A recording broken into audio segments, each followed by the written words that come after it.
Alright, so Jeff from Hex to Hex is always telling people, hey, why don't you throw up something up of what you're playing so I can take a look at that? Why don't you, yeah, you playing that? Why don't you throw something up on it? Well, because I'm not a YouTuber, that's why. But, since he's always saying that and he's an ACW guy, I figured, hey, I'm playing something, ACW. Actually, just starting turn 5. Um, so I thought I'd throw it up to show him what I'm playing.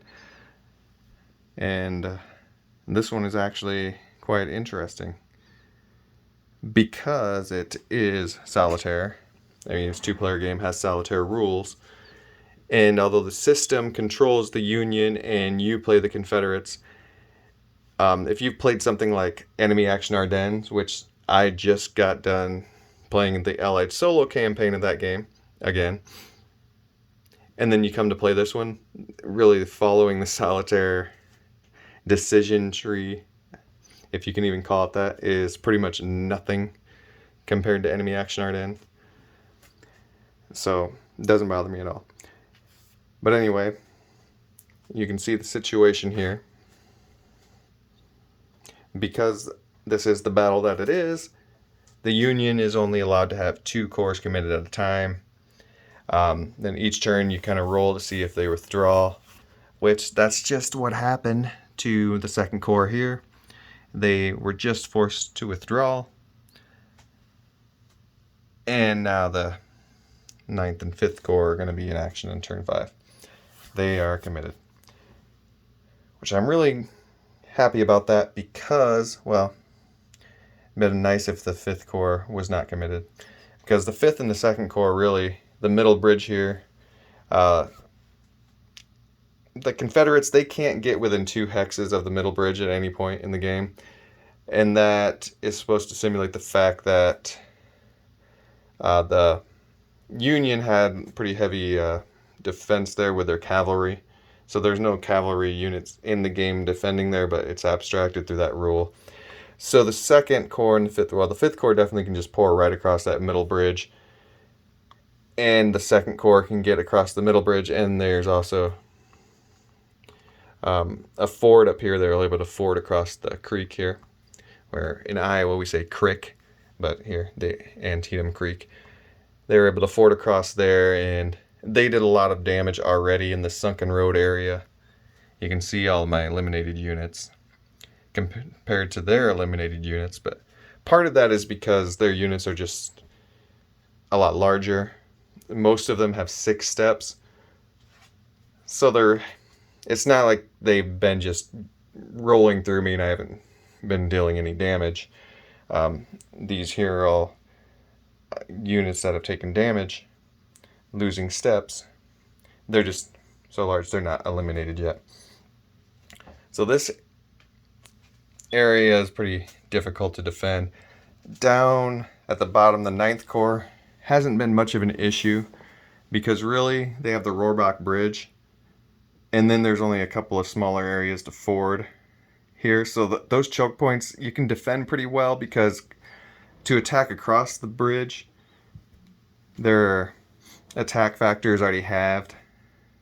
And then when you're attacking across the ford, it doesn't really affect their attack factor, but then they have a -2 on a -2 DRM for that.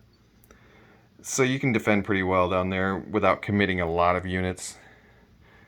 And then up top here, it's really that 12th and the 1st. When the game starts, the 12th and the 1st are automatically committed. And the 1st comes in and just kind of knocks you in the mouth right away. The 12th's a little bit further away, but then they came back, and they've been kind of coming forward and withdrawing and everything. Like the 5th Corps is probably going to come in and hurt these guys in this turn. But I've been doing fairly well, I think, in this game. I played 3 turns earlier in the day, and then I was like, I got to restart. So then I just reset it up and played 5 turns quick, and it's not too difficult to set up. It doesn't take that long to play. I made my own little player aids here for the committed and eliminated units. Yeah, there's the charts. Nothing too difficult. So Jeff, that is what I am playing. I know you like seeing people play ACW stuff, especially this old Hex Encounter ACW stuff.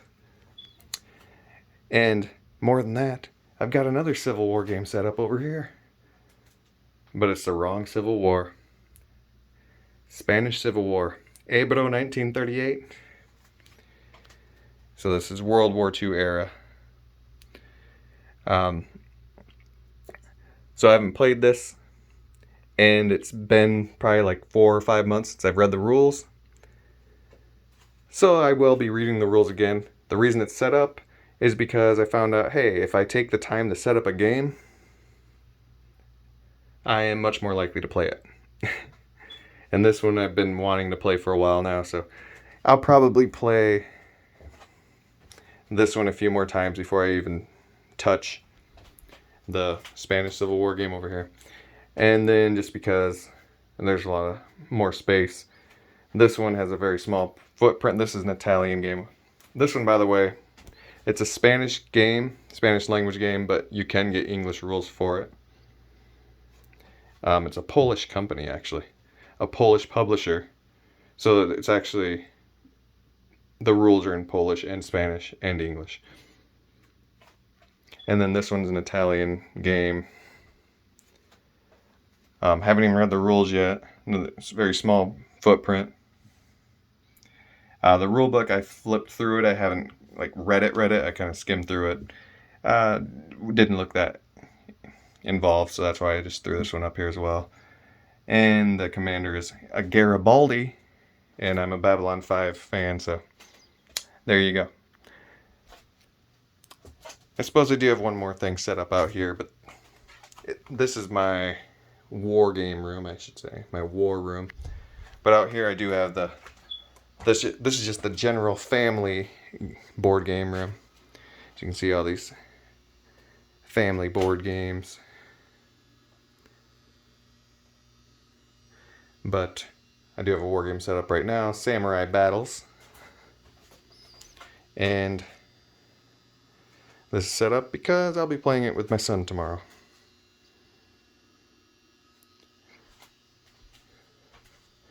So we got that set up on the family game table.